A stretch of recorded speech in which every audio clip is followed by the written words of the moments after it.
अच्छा, इन फोटोग्राफरों की एक ही देखो, जितनी भी फोटो खींचेंगे वरमाला की सारी फोटो ये बिगाड़ते हैं। वरमाला में लड़का लड़की के गले में हाथ डालता है, होना चाहिए एक दूसरे को देख कर डाले। ये कहते हैं नहीं मेरी तरफ देख।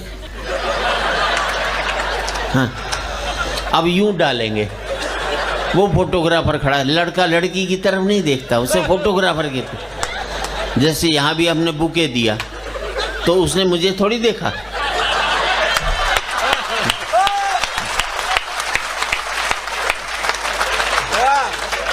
उसने भी फोटोग्राफर को देखा, मैंने भी देखा ना, मैंने ये देखा कि कौन दे रहा है। अच्छा, एक ने तो इस चक्कर में सासू गई डाल दी, लड़की तो कुछ नहीं बोली, ससुर बड़ा खुश हुआ कि आज तो सस्ते में सलट गई है अपने से। सीधी बात ये, जितने भी युद्ध हुए हमारे यहाँ बड़े, सब महिलाओं की वजह से हुए, मरे आदमी। अब महाभारत द्रौपदी जी की वजह से हुआ, मरे आदमी। एक लुगाई के खरोच नहीं आई उसमें। रामायण देख लो, सीता जी की वजह से हुआ, मरे आदमी।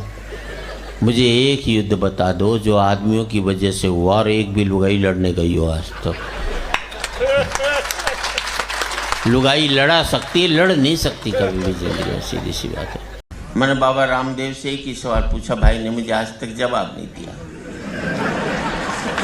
मैंने बाबा, अगर योग से ही रोग दूर होते हैं तो तू दवाई क्यों बना रहा है? अच्छा, मैं दिल्ली के Shri Ram college of commerce में पढ़ा, बेस्ट कॉलेज कॉमर्स का। सेकंड ईयर में मैं फेल हो गया। गडकरी जी, मैंने अपने बाप को 6 महीने तक पता नहीं लगने दिया कि मैं फेल हो गया। इसे कहते हैं मैनेजमेंट। ये MBA वाले क्या खा करके करेंगे जो मैंने किया था। और 6 महीने बाद मेरे दोस्त ने बापू से शिकायत की कि सुरेंद्र शर्मा फेल हो गया। बापू ने कहा फेल हो गया तो क्या हो गया, इम्तिहान कोई कुंभ का मेला है जो 12 साल में आएगा, अगले साल दे लेगा, क्या पता नहीं। हम और यहाँ पर भी देख लो ना आप, इतनी महिलाएं हैं, एक की साड़ी दूसरे से मैच नहीं करेगी, एक का सूट दूसरे से मैच नहीं करेगा, और पति साड़ा तीसरा डिजाइन नहीं हमारे पास। वो काला पहन ले, सफ़ेद पहन ले और कुछ है ही नहीं हमारे पास बचा।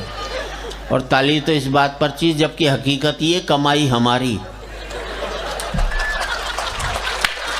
तब हमारी ये हालत है पतियों की। इन लुगाइयों की कमाई हो रही होती, हम पति लोग तो कच्चे बनियान में ही घूम रहे होते, इससे ज्यादा नहीं मिलता होगा। एक यमदूत एक आदमी को ऊपर ले जा रहे, उसने देखा बीच में लड़कियां डांस कर रही हैं, विस्की पी जा रही, वहां नहीं उतारा और ऊपर ले गए, ऋषि मुनि बैठे, हवन पूजन चल रहा, उसे वहीं उतार दिया। उसने पूछा यमदूत से क्या? बोले साहब ये स्वर्ग है, तुम्हें यहीं रहना है। वो बोले यार ये काम तो मैं धरती पर ही कर आया, जो बीच में था वो क्या था? बोले वो तो नरक था। बोले मुझे वहीं उतारो। उसे वहीं उतार दिया। उसने 2-4 घूंट विस्की के पिए, लड़की के साथ डांस किया, फिर एक दरवाजा खोलकर अंदर घुसा तो 4 राक्षसों ने पकड़कर उसे जंगल उसमें जलती कढ़ाई में डालने की कोशिश की। उसने राक्षस से कहा ये क्या है? बोले जी साहब ये नरक है, यहाँ यही होता है। बोले बाहर क्या था? बोले वो हमारा पब्लिसिटी डिपार्टमेंट था। तुलसीदास जी की एक चौपाई ने महिलाओं को दुखी किया, उसका जवाब दिया मैंने। हमने अपनी पत्नी से कहा, तुलसीदास जी ने कहा है, ढोल गंवार शूद्र पशु नारी ये सब ताड़न के अधिकारी, इसका अर्थ समझती हो या समझाएं? अच्छा। पत्नी बोली इसके अर्थ तो बिल्कुल ही साफ हैं, इसमें एक जगह मैं हूँ, 4 जगह आप हैं।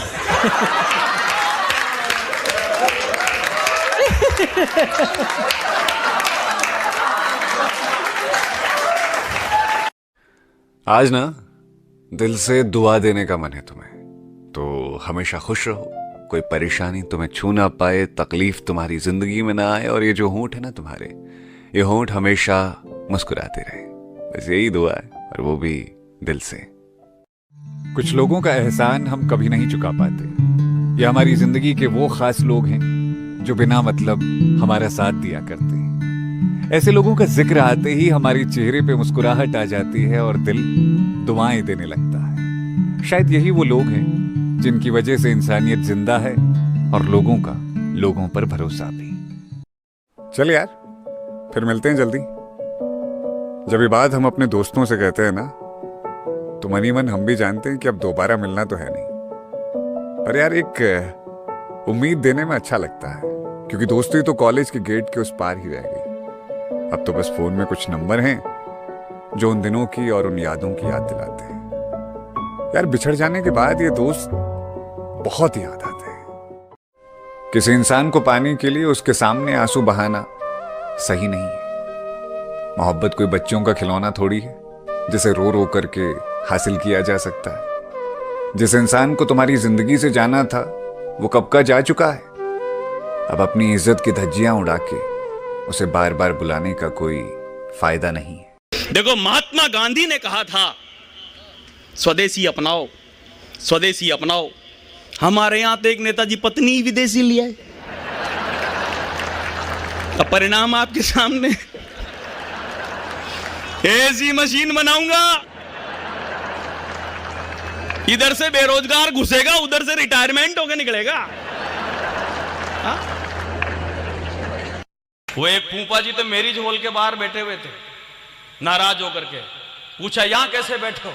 बोले मेहमानों की संख्या गिन रहा हूं, जैसे ही 50 से ज्यादा हो जाएंगे सीआई साहब को फोन कर दूंगा, न खाऊंगा। हाँ, ये तो आप ही थे फूफा जी वहां पे। हम वो हैं जिनके हिस्से घर भी अब किश्तों में आता है। कभी किसी काम के बहाने, कभी किसी त्योहार के बहाने, तो कभी किसी की शादी बारात में चले जाते हैं हम अपने हिस्से का अपनापन ढूंढने। वैसे भी जो रोटियों की तलाश में दौड़ते हैं उनके नसीब में घर कहां होता है। शायद आज दुनिया ना समझ पाए तुम्हारे काम को, तुम्हारे हौसले और तुम्हारी मेहनत को, पर तुम लगे रहना, सब कुछ भूल जाना और अपनी जान लगा देना। अपनी तरफ से कोई कमी मत छोड़ना।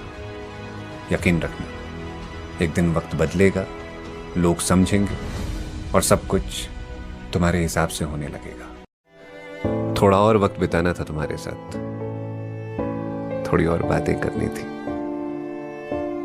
थोड़ा लड़ाइयां लड़नी थी तुम्हारे साथ, थोड़ा प्यार जताना था, मगर तुम चले गए।